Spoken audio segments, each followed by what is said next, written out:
ይህች የምንኖርባት ምድር በየቀኑ በሚከሰቱ አዳዲስ ትዕይንቶች የተሞላች ናት። በዛሬው ፕሮግራም አስጨናቂና እጅ በአፍ የሚያስጭኑ ትዕይንቶችን ላፍታ ጀባ እላችኋለሁ። እናንተም እንደተለመደው ቪዲዮውን ላይክ፣ ቻናሉን ደግሞ ሰብስክራይብ በማድረግ ጀምሩ። ሻዶ ሺፍት ጸጥ ባለ መንገድ ላይ ያለ ሲሲቲቪ የሰዎችን አፍ ያዘጋ ትዕይንት ይቀርጻል። እኩለ ሌሊት ላይ አንድ እንግዳ የሆነ ጥቁር እንስሳ በቀስታ ሲራመድ ታየ።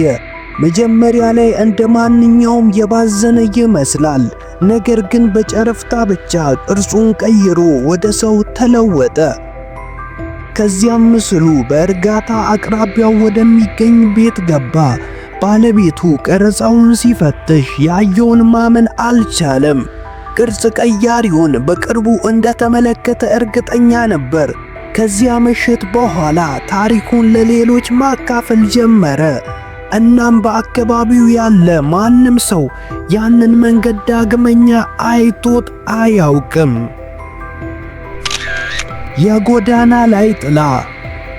አንድ ልጅ በመንገድ ላይ ሲጫወት ከየት መጣ ሳይባል ፈርቶ በፍጥነት ሮጠ።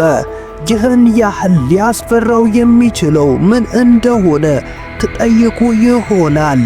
ከግድግዳው ላይ አንድ ሳይሆን ሁለት ነጭ ቀለም ያላቸው የሰው ልጅ ምስሎች ተገለጡ። ከዚያም ቀስ ብለው መንገዱን አቋርጠው ወደ ማዶ ጠፉ። ሕፃኑ አይቷቸው ነበር። ይህም እሱ እንዲሮጥ ለማድረግ በቂ ነበር። ከዚያ ሌሊት ጀምሮ ወደዚያ ጎዳና ዳግመኛ አልረገጠም። ደናሿ እመቤት።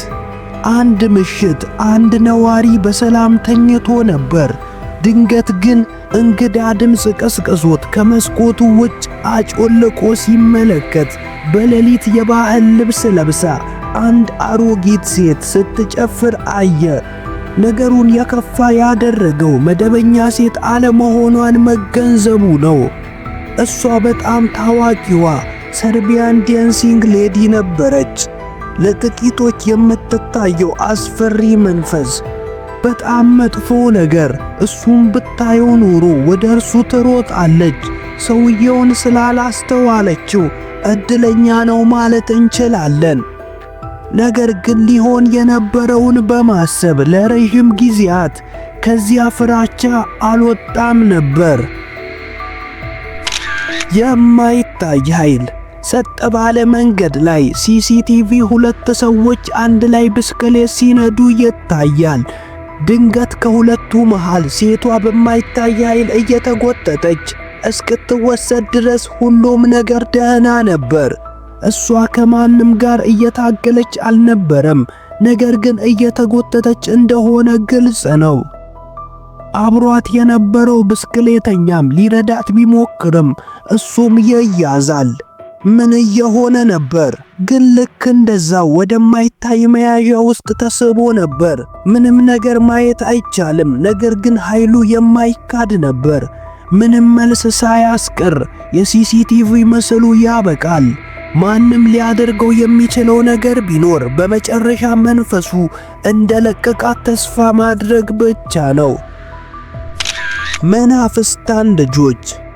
ሌሊቱን ሲቀርጽ የነበረ አንድ የስለላ ካሜራ በመንገድ ላይ አንድ እንግዳ ነገር ያዘ። ከአንድ ጥግ ትንሽ ጠቆር ያለ የሰው ምስል ታየ። ቀስ ብሎም ወደ ማዶ ይሻገራል። ብዙም ሳይቆይ ሌላ ተመሳሳይ ምስል ታየ እና እሱም ተመሳሳይ ነገር አደረገ። የእነሱ ያልተለመደ ገጽታ በዚያ ቦታ ላይ እንደ ሕፃናት መናፍስታን እንዲታዩ አድርጓቸዋል። ብዙዎች እነዚህ መናፍስታን የማይታዩ እንዲሆኑ ለማድረግ በዚያ አካባቢ ምን እንደተፈጠረ እያሰቡ ይገኛሉ። የማይዳሰስ ጥቃት። የደህንነት ካሜራው ያልተረጋጋ ትዕይንት ይቀርጻል። አንድ ነዋሪ በሌሊት ወደ ቤቱ ገባ። ነገር ግን ከጥቂት ሰከንዶች በኋላ የማይታይ ነገር በጣም ይጎትተውና ወድቆ ራሱን ይስታል። ጎረቤቶቹ የኮሽታውን ድምፅ ሰምተው ለመርዳት ወደ እሱ ሮጡ። ግን ምን እንደተፈጠረ ማንም አላወቀም ነበር። ሙሉ በሙሉ አቅመ ቢስ ሆኖ ቀረ። እንግዳው ኃይል ልክ እንደታየ ስለጠፋ ሁሉም ግራ በመጋባትና በፍርሃት ተውጠዋል። ይህም አንዳንድ ነገሮች ሊገለጹ እንደማይቻሉ የሚያሳዝን ማስታወሻ ነበር። ውድ ቤተሰቦቼ እስከ መጨረሻው ስለተከታተላችሁኝ አመሰግናለሁ። ቪዲዮን ላይክ እና ሼር በማድረግ ለብዙዎች እንዲደርስ አድርጉ። መልካም ቆይታ። ቻው።